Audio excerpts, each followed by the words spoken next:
हरे कृष्णा। हमारे YouTube channel Divya Radhika official में आप सभी का पुनः स्वागत है। आप सभी ये तो जान गए हैं कि जगन्नाथ जी का सबसे प्रिय मिष्ठान खाजा है। अपने सभी भोगों में जगन्नाथ जी को खाजा अत्यंत प्रिय है। परंतु क्या आप जानते हैं कि जगन्नाथपुरी के खाजा के पीछे की कथा क्या है? क्यों जगन्नाथ जी को खाजा इतना प्रिय है? खाजा किसने प्रथम बार जगन्नाथ जी को भोग लगाया और कैसे भोग लगाया गया? और सबसे महत्वपूर्ण बात कि खाजा को खाजा क्यों कहा जाता है? आज इन्हीं सभी तथ्यों पर हम आपसे अपने इस वीडियो पे बात करेंगे। जगन्नाथपुरी में जगन्नाथ जी का एक मुस्लिम भक्त रहता था जिसकी अपनी मिठाई की दुकान थी। वह जानता था कि जगन्नाथ जी को मिष्ठान अत्यंत प्रिय हैं। जगन्नाथ जी भोग प्रिय हैं। उन्हें विविध प्रकार के भोग, उसमें से भी मीठे भोग बहुत अत्यंत प्रिय हैं जगन्नाथ जी को। और जगन्नाथपुरी में तो सभी जगन्नाथ जी की महिमा, उनकी लीला से मंत्रमुग्ध होकर जगन्नाथ जी को ही अपना सर्वस्व मानते हैं। और सभी की अपेक्षा रहती है कि जगन्नाथ जी की सेवा येन केन प्रकारेण उन्हें कैसे भी प्राप्त हो जाए। तो जगन्नाथ जी के इस मुस्लिम भक्त की बड़ी इच्छा थी कि वह स्वयं कोई विशेष व्यंजन मिष्ठान जगन्नाथ जी के लिए बनाए और उसे जगन्नाथ जी को पधराए। एक रात्रि उसने बड़ी मेहनत करके एक अद्भुत, एक विशेष प्रकार का व्यंजन बनाया और उस व्यंजन को लेकर वह सुबह सुबह जैसे ही जगन्नाथपुरी में प्रवेश करने लगता है तो जगन्नाथपुरी के पंडा उन्हें रोक देते हैं, क्योंकि जगन्नाथपुरी की श्री मंदिर की अपनी एक मर्यादा है कि उसके अंदर अतिरिक्त किसी धर्म के अनुयायी उसके अंदर प्रवेश नहीं कर सकता। तो जब जगन्नाथ जी के पंडों को उसने समझाया कि नहीं, ये मैं जगन्नाथ जी के लिए भोग लाया हूँ, तो उन्होंने कहा कि नहीं नहीं नहीं, हम तुम्हारे हाथ का भोग जगन्नाथ जी को नहीं धरा सकते, तुम इस भोग को लेकर पुनः अपने घर को लौट जाओ। जब उस भक्त ने ये बात सुनी तो उसका हृदय बड़ा दुखित हुआ और वह पुनः अपने घर आकर बहुत मायूस होकर लेट गया।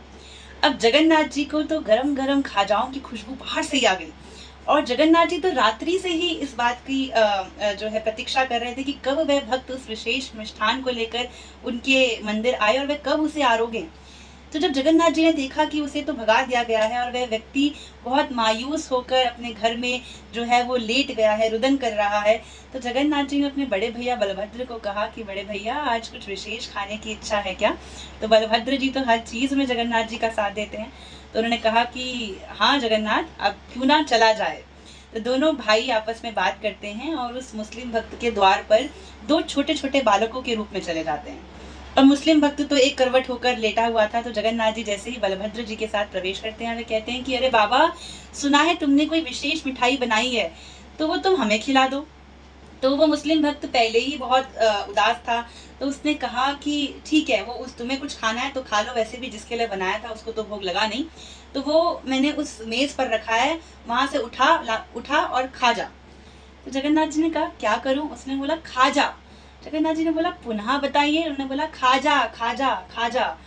तो जगन्नाथ जी और बलभद्र को लगा कि उस विशेष मिष्ठान का नाम खाजा है और जगन्नाथ जी अपने बड़े भाई बलभद्र के साथ उसे जैसे आरोगने लगते हैं तो उस मुस्लिम भक्त को अनुभूति होती है कि कहीं ना कहीं जगन्नाथ जी तो कहीं यहीं नहीं आए। और जैसे ही पलट के देखता है तो वह दोनों बालक अदृश्य हो जाते हैं।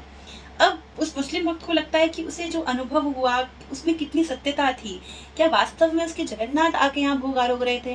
फिर उसे लगा नहीं नहीं नहीं, जिनकी श्री मंदिर में मुझे प्रवेश नहीं मिला वो मेरे घर क्यों आएंगे और मेरे हाथ का बना भोग क्यों पाएंगे? जिस क्षण वह ये सोच ही रहा था उसी क्षण एक काला कुत्ता उसके द्वार पर आया और उसने उस खाजा की जो जिसमें खाजा रखा था उस पात्र को उठाया और वह भागता गया। वह मुस्लिम भक्त भी उसके पीछे भागने लगा और वह भागता भागता जैसे ही वो कुत्ता जो है वो जगन्नाथपुरी में, वो स्वान जगन्नाथपुरी के अंदर प्रवेश करने लगा तो पंडाओं ने उसे रोकने की लाख चेष्टा करी पर कोई उसे रोक नहीं पाया और देखते ही देखते वह श्री मंदिर में अंतर ध्यान हो गया। तो जगन्नाथपुरी के पंडाओं को बड़ा संकोच हुआ, राजा तक बात पहुंची और रात्रि में राजा को स्वयं जगन्नाथ जी ने दर्शन देकर कहा कि राजन, मेरे भक्त ने मेरे लिए बड़े ही प्रेम से, बड़े प्यार से एक विशेष मिष्ठान बनाया है जिसका नाम है खाजा, और मुझे ये खाजा इतना प्रिय है कि यदि मुझे कल से खाजा नहीं मिला तो मैं संपूर्ण तुम्हारे जो राजपाट का सर्वनाश कर दूंगा। और जब राजा ने इस प्रकार की बात सुनी तो उन्हें लगा कि जगन्नाथ जी को यदि कोई चीज प्रिय है, कोई वस्तु प्रिय है, तो सेवक होने के नाते हमारा धर्म बनता है कि हम जगन्नाथ जी तक उस वस्तु को पहुंचाएं। तो तभी से जगन्नाथपुरी में खाजा जो है वह निरंतर जगन्नाथ जी को भोग लगाया जाता है। कहाँ तक कहा जाए खाजा के महात्म को, कहा जाता है कि जब आटे की बनी वो खाजा जब तले जाते हैं कढ़ाई में और जब उसके बाद उसे चाशनी में डुबोया जाता है, चाशनी में डूबते साथ ही जगन्नाथ जी उसका भोग लगा लेते हैं। किसी भक्त को ठाकुर जी की उस वस्तु को भोग लगाने तक भी ठाकुर जी प्रतीक्षा नहीं करते। जिस क्षण खाजा जो है वह चाशनी में डुबाया जाता है, उसी क्षण जगन्नाथ जी खाजा को भोग लगा लेते हैं।